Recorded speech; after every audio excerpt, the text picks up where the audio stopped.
क्या आपने कभी एकांत में बैठकर इस बात पर गहराई से विचार किया है कि जिस धन दौलत, आलीशान घरों और सुख सुविधाओं के पीछे हम जीवन भर पागलों की तरह भागते रहते हैं, क्या सच में वही इस संसार का सबसे बड़ा ऐश्वर्य है? या फिर इस विशाल ब्रह्मांड के गर्भ में कोई ऐसा परम और अनजाना रहस्य छिपा है जो हमारी आंखों के सामने होकर भी अदृश्य है? कल्पना कीजिए एक ऐसे राजा की जिसे चींटियों से लेकर पशु पक्षियों तक की भाषा समझ में आती थी। एक शाम एक गहरे शांत तालाब के किनारे बकरे और बकरी के बीच हुई एक ऐसी विचित्र और रहस्यमयी बातचीत जिसे सुनकर राजा अपनी हंसी नहीं रोक पाया। लेकिन विडंबना देखिए, अगर वो इस हंसी का कारण अपनी रानी को बता देता तो उसी क्षण उसकी मृत्यु हो जाती। आखिर क्या था वो जानलेवा रहस्य? राजा ने ऐसा क्या सुन लिया था? यह कोई साधारण कहानी नहीं है। यह इशारा है उस सर्वोच्च शून्य की ओर जहां पहुंचकर इंसान ब्रह्मांड के कण कण से एक हो जाता है। जब बाहर की दौड़ खत्म होती है और आप स्वयं के मैं से मिलते हैं, तब आप असल में उस ऐश्वर्य के मालिक बनते हैं जिसकी कोई कल्पना भी नहीं कर सकता। तो अपने भीतर के इस असीमित खजाने को कैसे खोजें? क्या है वो अमनी दशा जहां श्वासें भी ठहर जाती हैं? आइए आज मिलकर इस अकल्पनीय रहस्य से पर्दा उठाते हैं। जीवन बदल देने वाले इस ज्ञान को जानने के लिए इस वीडियो में हमारे साथ अंत तक बने रहिएगा। आज का सत्संग अपने आप में एक विशेष सत्संग है। इसका शीर्षक है इस सृष्टि में छिपी सर्वोच्च अनजानी स्मृति का रहस्य, अनजाने ऐश्वर्य का रहस्य। अंग्रेजी में इसे कहा जा सकता है mystery of highest unknown luxury in the existence. अगर हम इसे सारांश में समझें तो स्मृति और ऐश्वर्य जो होता है, इस संसार में रहकर धनी व्यक्ति इकट्ठा करता है और यही सोचता है कि धन से ही सब ऐश्वर्य मिलता है। किंतु वास्तव में इस सृष्टि में छिपी हुई सर्वोच्च अनजाना ऐश्वर्य, वैभव और स्मृति धन में नहीं है। ये स्वयं में मैं को जानने में है। जब व्यक्ति स्वयं में मैं का और ब्रह्मांड के मैं का अनुभव करता है, जब दोनों एक ही हो जाते हैं और अलग-अलग भी हो सकते हैं, तभी व्यक्ति के ज्ञान में ब्रह्मांड के ऐश्वर्य का आभास होता है। और इसके साथ ही मानव के जीवन में पृथ्वी यानी भू यानी विश्व का सामरिक ऐश्वर्य का भी आभास होता है।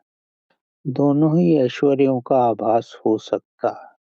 अगर ब्रह्मांड के ऐश्वर्य का भी आभास हो और पृथ्वी के भी ऐश्वर्य का आभास हो, तो इससे महान ऐश्वर्य, स्मृति और वैभव अकल्पनीय है। उसकी आप कल्पना भी नहीं कर सकते। अब हम इसको विस्तार से समझेंगे। इस विश्व का सबसे महान ऐश्वर्य यानी वैभव या स्मृति कौन सी है? ये बड़ा कौतूहल भरा विषय है। इसके प्रति भिन्न-भिन्न दृष्टिकोण हो सकते हैं। आप एक को ऐश्वर्य समझते हैं या स्मृति समझते हैं, दूसरा व्यक्ति किसी दूसरे रूप में वैभव को समझता है। इस तरह इसके प्रति हर व्यक्ति के भिन्न-भिन्न दृष्टिकोण होते हैं। पर प्रश्न ये होता है कि इस ऐश्वर्य को पाने का रहस्य क्या है? सबसे पहले ये जानना कि ये महान रहस्य क्या है? और फिर प्रश्न उठता है कि इसके पाने का रहस्य क्या है? ये क्यों रहस्यमय है? ये बड़ा जटिल प्रश्न है। सबसे पहले तो ये जानना ज़रूरी है कि इस ब्रह्मांड का महान ऐश्वर्य क्या है? महान ऐश्वर्य क्या है? इसका जानना मनुष्य की सोच से बहुत ऊपर है।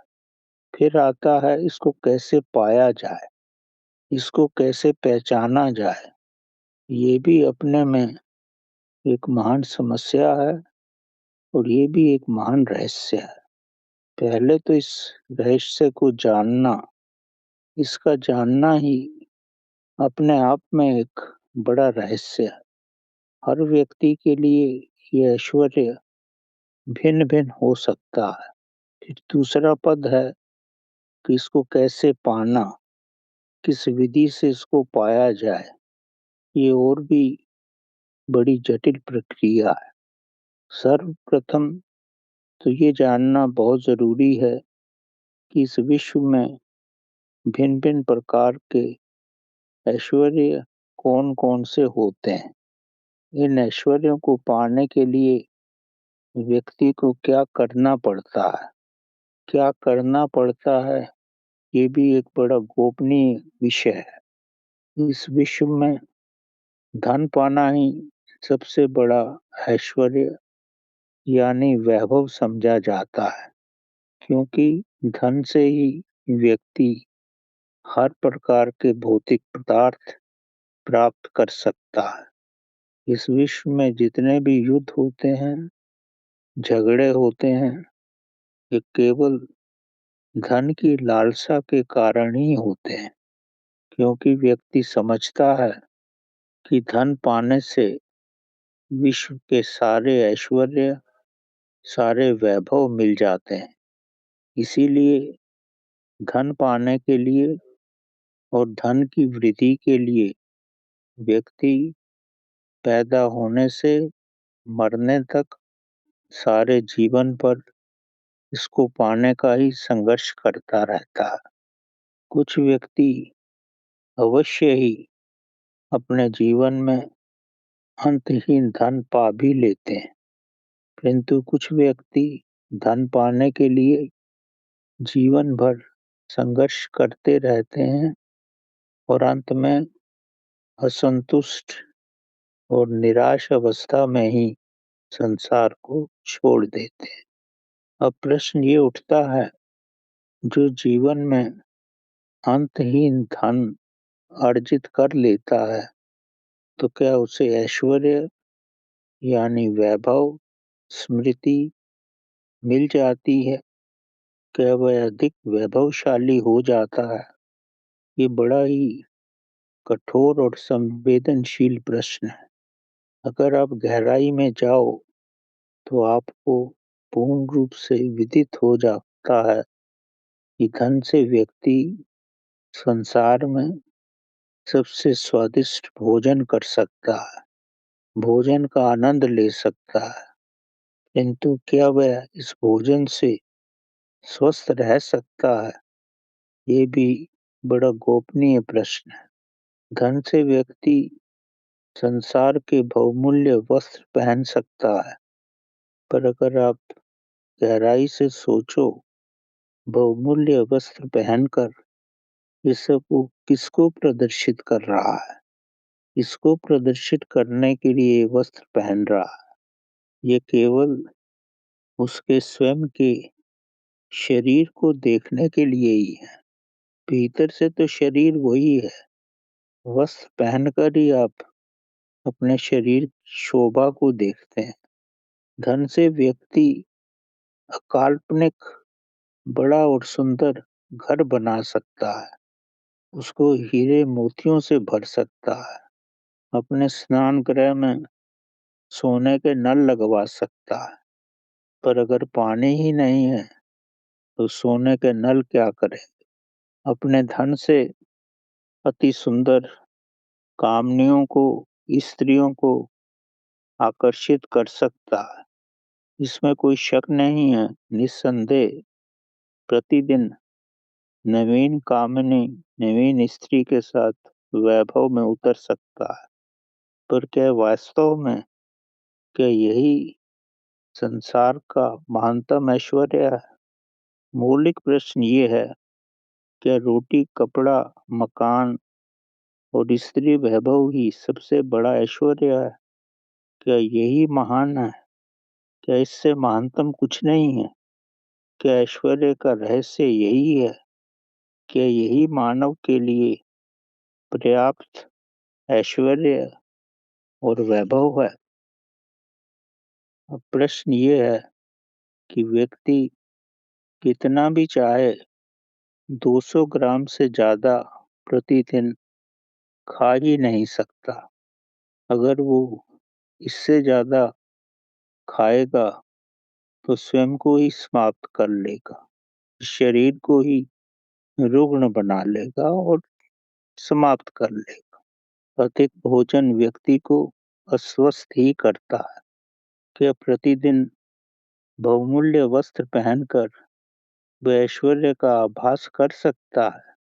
ये केवल समय को ही व्यर्थ करना है। वस्त्र पहनना, नए वस्त्र पहनना, बहुमूल्य वस्त्र पहनना और उतारना, इससे क्या प्राप्त होता है? ये बड़ा विचारणीय प्रश्न है। इतना भी सुंदर घर हो, उसमें हर व्यक्ति को 3 फीट और 6 फीट का ही स्थान चाहिए। अन्य सब तो उसके देखने के लिए ही है। वो एक ही दिन देखेगा, दूसरे दिन देखता भी नहीं।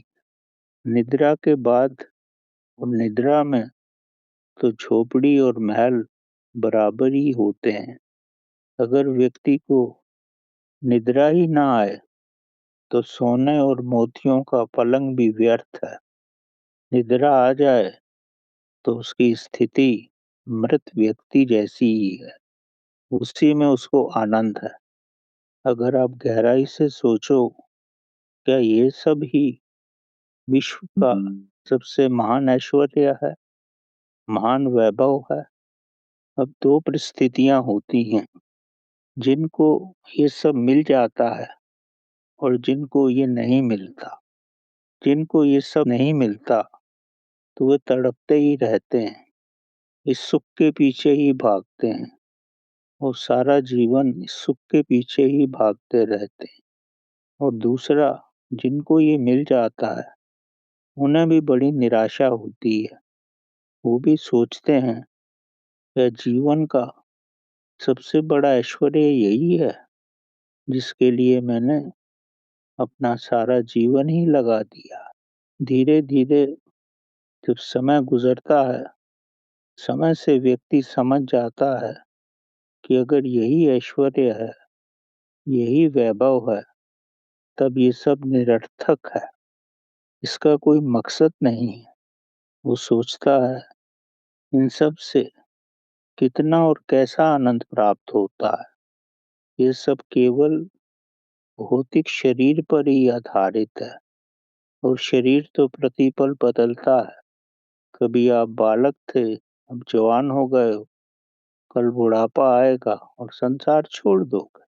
समय से वो समझता है, इस भौतिक शरीर के लिए धन द्वारा अर्जित किया हुआ वैभव, ऐश्वर्य सब अर्थहीन है, क्योंकि शरीर ही स्थायी नहीं है, शरीर ही अर्थहीन है, इसकी भी बड़ी निम्न आयु है।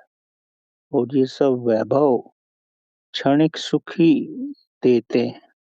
तब इस परिस्थिति में जब व्यक्ति आता है, तब वह उस अनजाने ऐश्वर्य की खोज में जाता है, उस अनजाने वैभव को खोजता है जो इन सब से अधिक महत्वपूर्ण है और चिरस्थायी है, जो बदलता नहीं है। ऐसा ऐश्वर्य जो दीर्घकालीन है, जो परिवर्तितशील नहीं होता।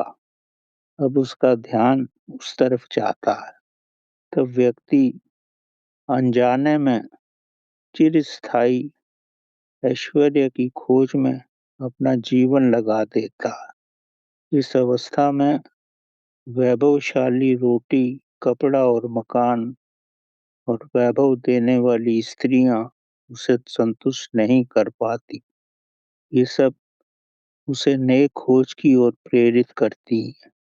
तब वह चिरस्थायी ऐश्वर्य की खोज में जाने के लिए प्रेरित होता है। अब वह भौतिक बाह्य जगत के ऐश्वर्य को छोड़कर भीतरी वैभव की ओर आकर्षित होने लगता है। वह बाहरी वैभव से संतुष्ट नहीं होता क्योंकि उसने सब देख लिया है। ये बड़ा स्वाभाविक है। तब वह अपने जीवन की पद्धति को बदलता है।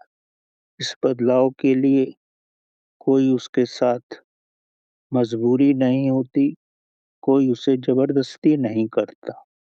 ये उसके अपने ही मन का निर्णय होता है। जब बाह्य वैभव का उसने पूर्ण अनुभव कर लिया है और उससे वो संतुष्ट नहीं हुआ है, उससे वो किसी भी रूप में प्रसन्न नहीं है, तब व्यक्ति अपनी अप्रसन्नता के कारण अब दूसरी ओर अपनी नज़र डालता है, दूसरी ओर अपनी निगाह डालता है, जहाँ उसे ऐश्वर्य प्राप्त हो सके, उसकी खोज करता है।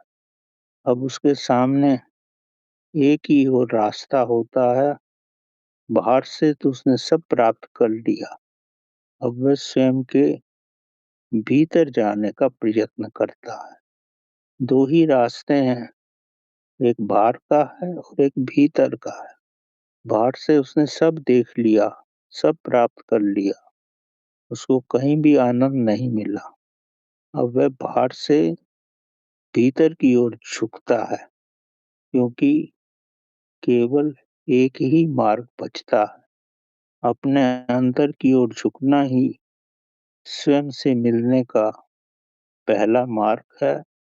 यही एक ही मार्ग है और यही पहला कदम है जब वो इस ओर अग्रसर होता है। अंदर की ओर झुकने से ही उसे अनुभव होता है कि अंदर तो मैं स्वयं ही हूँ, मैं ही तो अंदर हूँ। अब उसे गहराई से समझ में आता है, बाहर तो मैं स्वयं नहीं हूँ, बाहर तो मैं हूँ ही नहीं, मैं तो पूर्ण रूप से स्वयं के भीतर ही हूँ। उसे स्वयं ही ज्ञान आ जाता है, कोई उसे सिखाता नहीं कि जो धन संपत्ति मैंने अर्जित की है, वह तो मैं नहीं हूँ, जिसने अर्जित की है। ये धन संपत्ति तो मेरे मन और शरीर ने ही अर्जित की है, ये मन और शरीर की ही है। मैं तो केवल साक्षी रूप में ही मन और शरीर के समक्ष था। ये सब आई मेरे होने से, मेरे साक्षी होने से ये आई है। मैं तो स्वयं भीतर स्थित हूँ, मैंने कुछ नहीं किया है। यह तो केवल मेरे मन और शरीर ने ही किया। जब सब मेरे मन और शरीर ने किया है, तो मेरे स्वयं को कैसे आनंद मिल सकता है? अर्जित किया हुआ सब बाहर का है, बाहर तो मैं नहीं हूँ, बाहर तो केवल मेरा शरीर है, मेरा मन है। ये मेरे शरीर और मन ने अपने प्रयोग के लिए अर्जित की हैं। जहाँ मैं नहीं हूँ, वहाँ मेरे लिए ऐश्वर्य कैसा, मेरे लिए आनंद कैसा? मैं शरीर और मन नहीं हूँ, इसीलिए मुझे ऐश्वर्य नहीं आया। ये अब व्यक्ति की चेतना को पूर्ण रूप से स्पष्ट हो जाता है कि जो भी उसके होने मात्र से अर्जित हुआ है, वह शरीर के लिए है, मन के लिए है, उसके स्वयं के लिए नहीं है। जब ये उसके स्वयं के लिए नहीं है, तो उसे कैसे वैभव मिल सकता है, कैसे ऐश्वर्य मिल सकता है? उसने तो अर्जित ही नहीं किया। ये सब तो मन और शरीर की ही संपत्ति है। मन और शरीर ने ही अर्जित किया है। इस धन से जो मैंने कमाया है, उससे मेरा शरीर, मेरा मन और मेरी वासनाएं ही तृप्त हो सकती हैं। मैंने तो वो अर्जित नहीं किया है, तो मैं कैसे तृप्त हो जाऊंगा? ये सब मेरे मैं के लिए नहीं है। इन सब का महत्व मेरे मैं के लिए नहीं है। मैं तो इस रूप में पूर्ण निर्धन ही हूँ। ये कहा जाए, मैं के लिए केवल मैं के द्वारा ही अर्जित हुआ है। अर्जित तो मन और शरीर ने किया है। मेरे पास कुछ नहीं है। ये सब तो मन और शरीर का ही है। ऐश्वर्य और वैभव तो बड़ी दूर की बात है। मेरे स्वयं के लिए मेरे पास 2 सूखी रोटियां भी नहीं है। ये सब अर्जित किया हुआ तो मन और शरीर का ही है। मैं यानी स्वयं तो पागलों की तरह ही भटक रहा हूँ। मैंने स्वयं के लिए यानी मैं के लिए मैंने कुछ भी अर्जित नहीं किया है। मैं तो इतने वर्षों के बाद भूखा, प्यासा और नग्न ही हूँ, जैसे मैं पैदा हुआ था। आज भी वैसा ही हूँ। जब व्यक्ति को ये पूर्ण अनुभव हो जाता है, तब वह मैं यानी स्वयं के लिए वैभव और ऐश्वर्य की खोज करता है। अब वो पूर्ण 180 डिग्री उल्टा ही भीतर का मार्ग चुनता है। उसे बड़ी सरलता से अनुभव हो जाता है कि मैं यानी स्वयं वही हूँ जो माँ के पेट में था, जो मैं बचपन में था, जो मैं जवानी में था। मैं वही हूँ और अब भी मैं वही हूँ। मैंने स्वयं के लिए अब तक कुछ नहीं किया है। मेरे द्वारा मेरे शरीर और मेरे मन ने ही किया। इसीलिए उन्हीं को ऐश्वर्य है। समय से शरीर बदलता है, मन भी बदलता है, परिस्थितियां भी बदलती हैं, पर मैं स्वयं तो स्थिर हूँ। मैं तो अपरिवर्तनशील हूँ। मैं तो नहीं बदलता। मैं सदा ऐसा ही हूँ जैसा मैं था। मेरे अंदर कोई बदलाव नहीं। मैं स्थायी हूँ। अब प्रश्न उठता है कि मुझे क्या करना चाहिए ताकि मैं समर्थशाली बन सकूं, मेरे अंदर ऐश्वर्य आए। यही प्रश्न है जो व्यक्ति को आध्यात्मिक गोपनीय गहराइयों में ले जाता है। वो प्रयत्न करता है कि मैं स्वयं ऐश्वर्य में रहूं। मैं ही संसार की महानतम ऐश्वर्य का आनंद लूं। मैं स्वयं जब मैं में रहूंगा, स्वयं में रहूंगा, तो ही मुझे महान ऐश्वर्य की प्राप्ति होगी। ये महान विचार बड़ा ही गहनतम विचार है। वो अब समझता है मैं तो परमात्मा है। परमात्मा ही महान ऐश्वर्य है। मेरा उसके साथ होना ही मेरा लक्ष्य होना चाहिए ताकि मैं ऐश्वर्य को प्राप्त कर सकूं। क्योंकि मैं यानी स्वयं उस महान मैं यानी उस परमात्मा से आया हूँ जो प्रतिपल विस्तृत हो रहा है। वही पूर्ण ऐश्वर्य में है। जिसके पास पूर्ण ब्रह्मांड है, उसी के पास ब्रह्मांड का ऐश्वर्य है। वो प्रभु के पास ही है। इसीलिए प्रभु पूर्ण ऐश्वर्य में है। मैं अगर उसको प्राप्त कर लूंगा तो मैं भी पूर्ण ऐश्वर्य में आ जाऊं। ब्रह्मांड में सब उसी का है। मैं भी उस ब्रह्मांड से आया हूँ।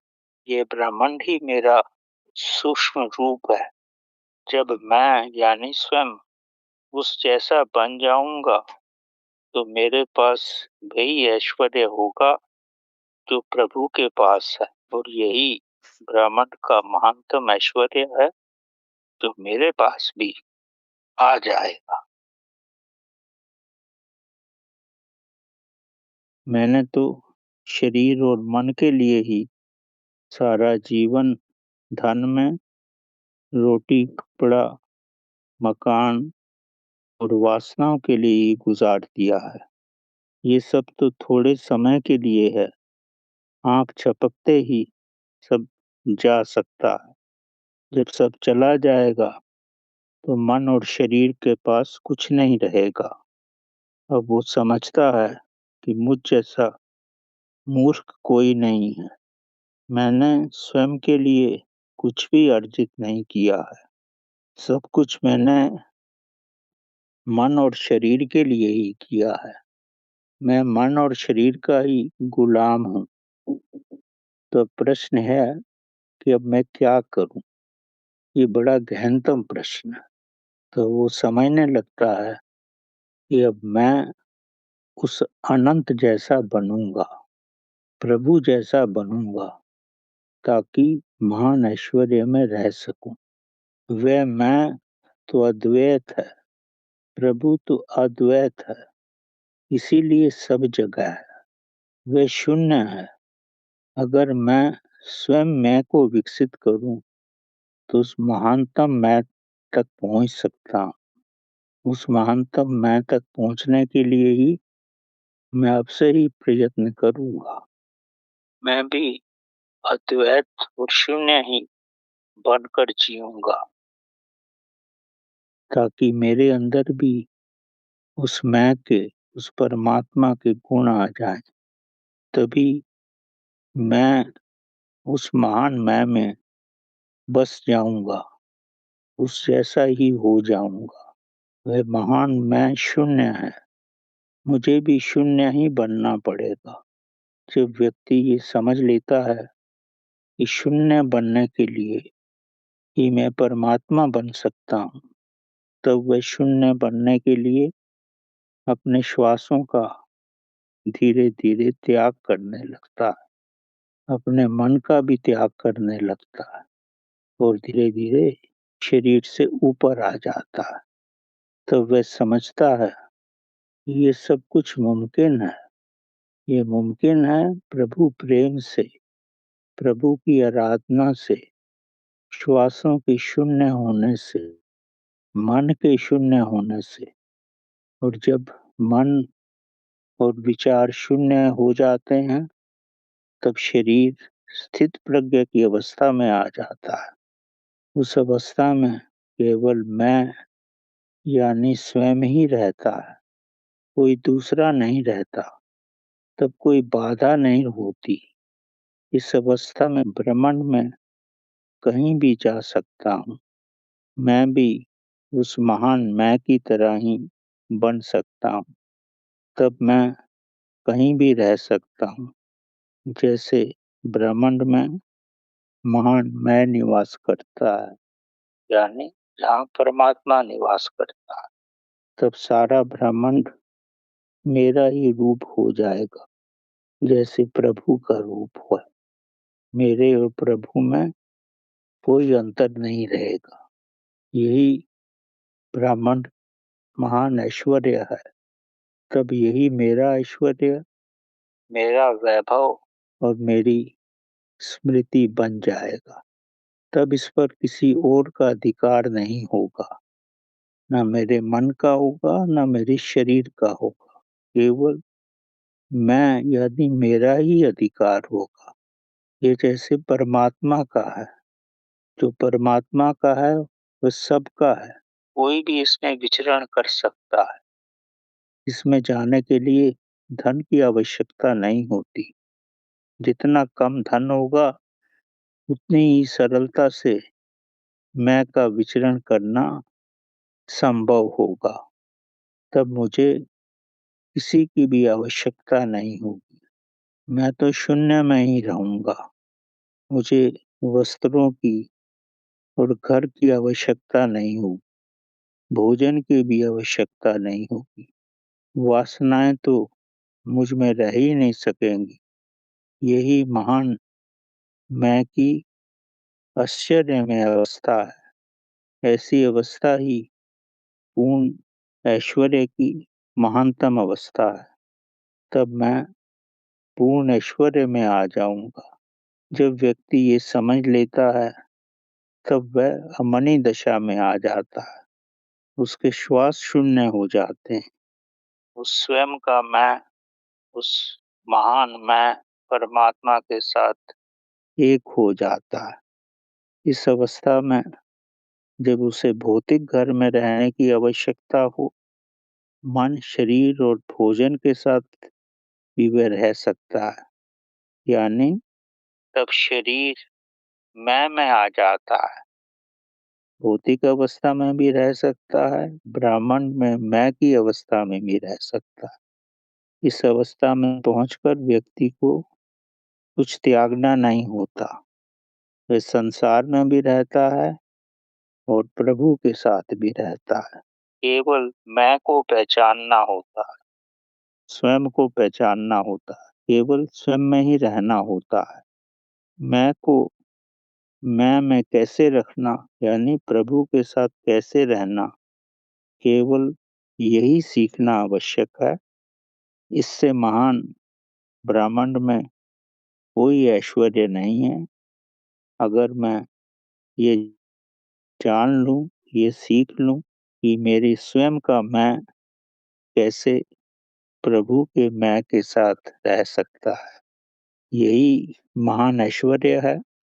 इस अवस्था में पृथ्वी में भी मेरे पास सब कुछ है, ब्रह्मांड में भी मेरे पास सब कुछ होगा। इतना महान ऐश्वर्य है ये। मैं ब्रह्मांड में भी विचरण कर पाऊंगा और पृथ्वी पर भी विचरण कर पाऊंगा। प्रभु जैसे बनना ही महान ऐश्वर्य है। स्वयं को जानना ही महान ऐश्वर्य है। तभी मैं महान मैं में स्थापित हो सकता है। यही महान अविस्मरणीय ऐश्वर्य है। अब अगर सारांश में कहा जाए, स्वयं को मैं में स्थापित होना, सब कुछ मैं के लिए ही करना, मन और शरीर के लिए नहीं करना। मैं के लिए केवल शून्य में रहना ही आवश्यक है। मन को शून्य करना है, विचार रहित रहना है, प्रभु को अनन्य प्रेम करना है और श्रद्धा से उसमें स्थापित होना है। जब श्रद्धा और प्रेम में प्रभु में स्थापित हो जाता है व्यक्ति, तो स्वयं ही महान ऐश्वर्य आ जाता है। तब व्यक्ति चेतना रूप में कहीं भी जा सकता है, भूलोक में भी, स्वर्ग लोक में भी और पाताल लोक में भी। हर जगह सब ऐश्वर्य का आनंद लेने के योग्य हो जाता है। और मानव अवस्था में पक्षियों के पास रहकर पक्षियों की भाषा सीख लेता है, पौधों की भाषा भी समझता है, पत्थरों से भी संवाद कर सकता है, क्योंकि वह ब्रह्मांड का रूप हो गया है। इससे महान ऐश्वर्य और क्या हो सकता है। मनुष्य प्रभु में होने का ही ऐश्वर्य लेता है। प्रभु का रूप होना ही इस ब्रह्मांड की महानतम ऐश्वर्य है, महानतम वैभव है। इससे बढ़कर और कोई भी वैभव नहीं। अब एक कथा के माध्यम से आप इसको और भी गहराई से समझ सकते हो। ये बड़ी दार्शनिक कथा है। इस कथा के पूर्ण रूप से समझने के बाद आप इस सत्संग की गहराई की, ये गोपनीय संदेश को और स्वयं की चेतना में विलीन होकर आप सरलता से आभास कर पाओगे। कथा कहती है कि एक राजा ने एक महान सतगुरु दार्शनिक की बड़ी भावना से और श्रद्धा से खूब सेवा की। तब सतगुरु ने प्रसन्न होकर कहा कि मैं तुझे अद्भुत ज्ञान दूंगा, जिस ज्ञान के माध्यम से तुझे छोटे जीवों और पशु पक्षियों की भाषा सब समझ आ जाएगी। तू समझ जाएगा कि पशु पक्षी और छोटे छोटे जीव इतने बुद्धिमान होते हैं और आपस में कैसी बातें करते हैं। इन पशु पक्षियों को अपनी संवेदनशीलता के कारण ब्रह्मांड का ज्ञान पहले से ही हो जाता है। अगर इस भाषा को तू समझ लेगा तो पहले से ही इस ब्रह्मांड का पूर्ण ज्ञान हो जाएगा। इन पक्षियों के पास खड़े होने मात्र से ही उनके कंपन से तू समझ जाएगा कि वो कैसी बुद्धिमत्ता की बातें करते हैं और स्वयं में कितने महान स्तर पर रहते हैं। कभी कभी तो उनकी बातें सुनकर तुझे हंसी भी आ जाएगी, पर एक ही भयंकर विडंबना है, सदगुरु ने कहा। तू किसी को नहीं बताएगा कि तूने इन पक्षियों से क्या सुना है, इन जानवरों से क्या सुना है। अगर हंसी भी आ जाए तो भी तू अपनी हंसी का कारण किसी को नहीं बताएगा। अगर तूने अपनी हंसी का कारण बता दिया तो तत्क्षण ही तेरी मृत्यु हो जाएगी। बस एक ही ये सावधानी है, अन्यथा तेरे आश्चर्य का कोई ठिकाना नहीं रहेगा। तू सारे ब्रह्मांड के साथ एक हो जाएगा। यही महानतम ऐश्वर्य है। तुझे आभास होगा कि इस ब्रह्मांड में सब कुछ कितनी गोपनीय बुद्धिमत्ता है। शब्दों में कहना ये असंभव है। सतगुरु को पूर्ण रूप से संतुष्ट किया कि वे आज्ञा का पूर्ण पालन करेगा, अन्यथा अगर पालन नहीं करेगा तो वह स्वयं ही जीवन से हाथ धो बैठेगा। नियतिवश एक दिन राजा रानी के पास बैठा था। उसका ध्यान दो चींटियों पर गया जो दीवार पर चढ़ने की कोशिश कर रही। ध्यान से अपनी मूक अवस्था में उसने चींटियों का वार्तालाप सुना। सुनते हुए भूल ही गया कि रानी उसके पास बैठी है। उसको तो चींटियों की बात सुनकर दिल की गहराई से हंसी आ गई, क्योंकि ये चींटियां बड़ी विचित्र बातें कर रही थी। तब वह ना चाहने पर भी अपनी हंसी को ना रोक सका। रानी को बड़ा आश्चर्य हुआ। रानी ने पूछा, हंसी का क्या कारण? यहाँ तो कुछ भी नहीं। पर उसने कोई उत्तर नहीं दिया। रानी ने बार बार पूछा, तब भी राजा शांत रहा। आखिर नारी हट को नियंत्रण करना बड़ा कठिन होता है।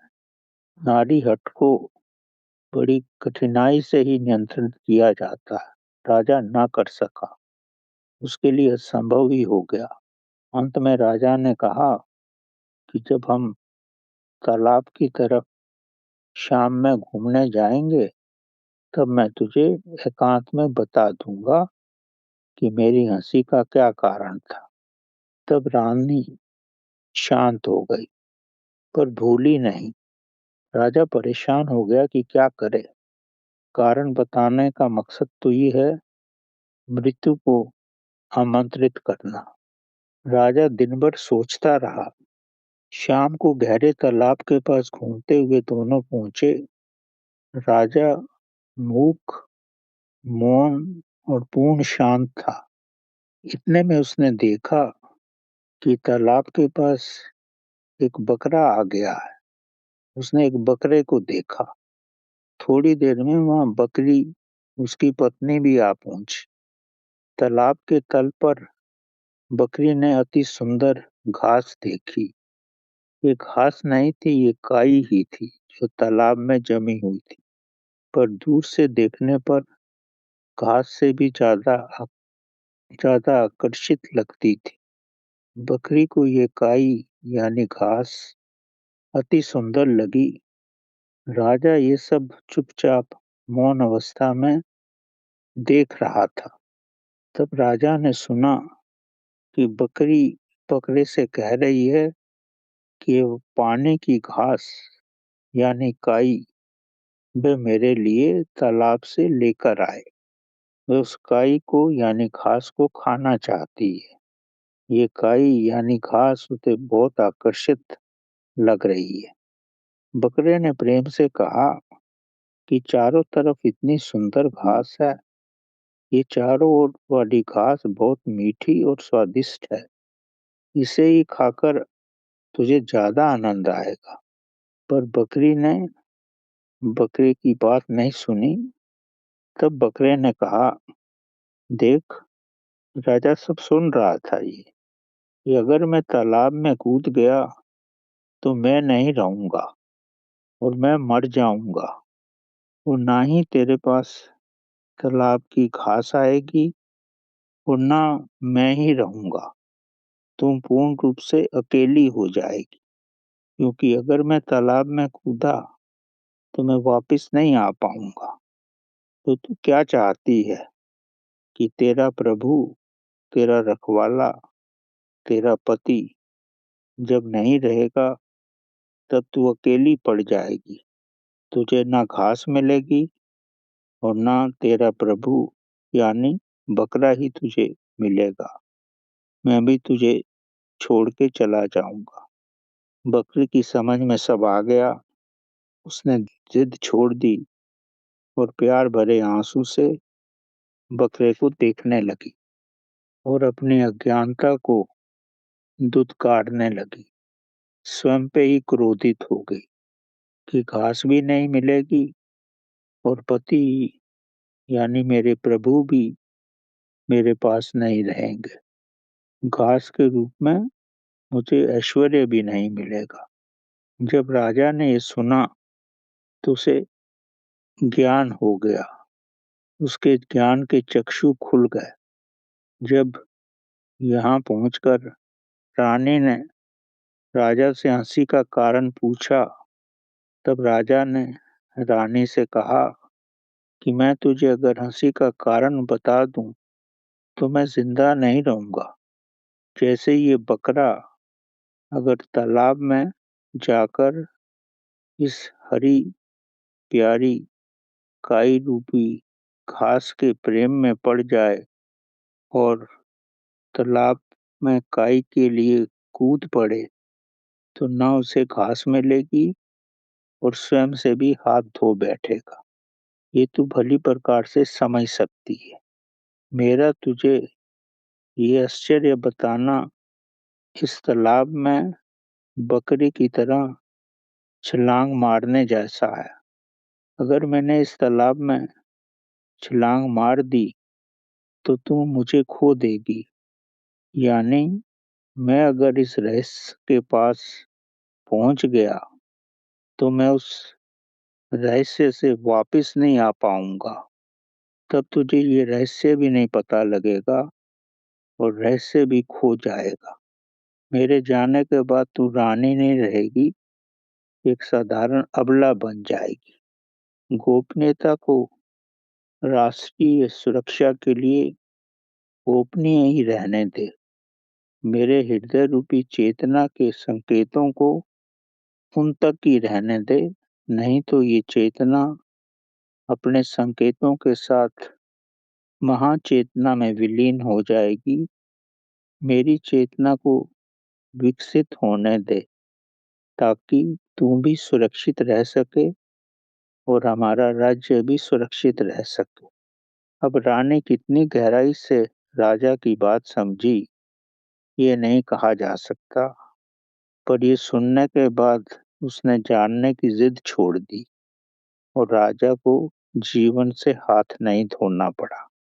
तो कथा का बड़ा गहरा मकसद है।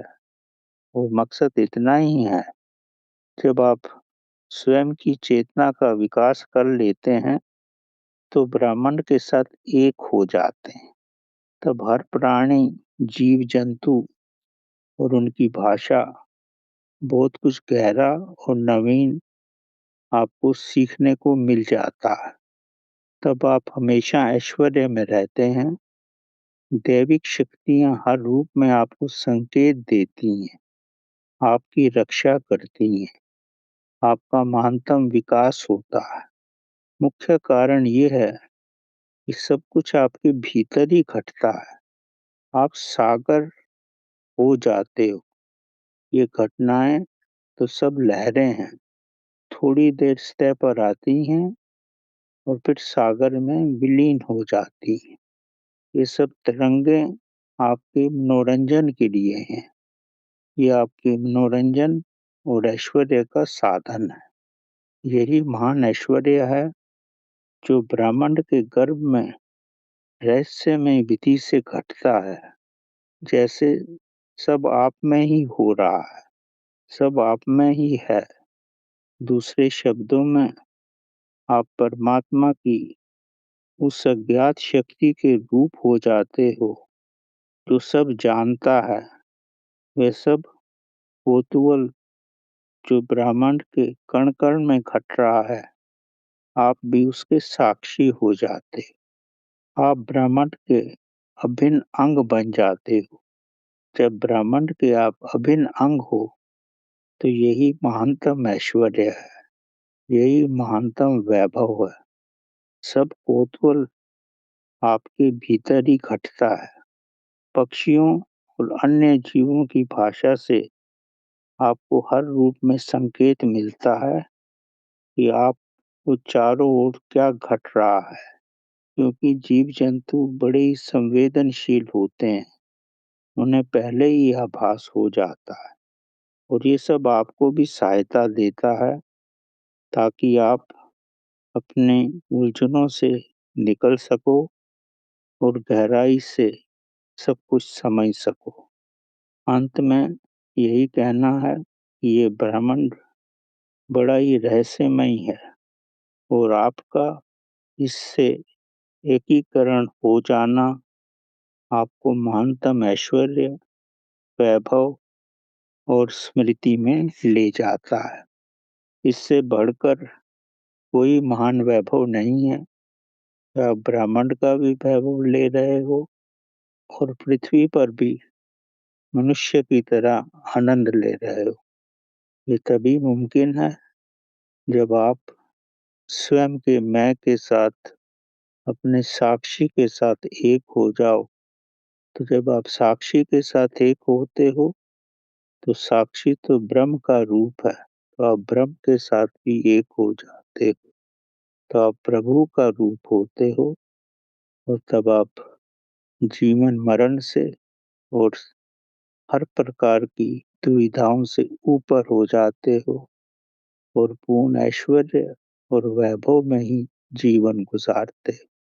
तो यही महानतम अवस्था है और यही गोपनीय रहस्य है ऐश्वर्य का। धन्यवाद।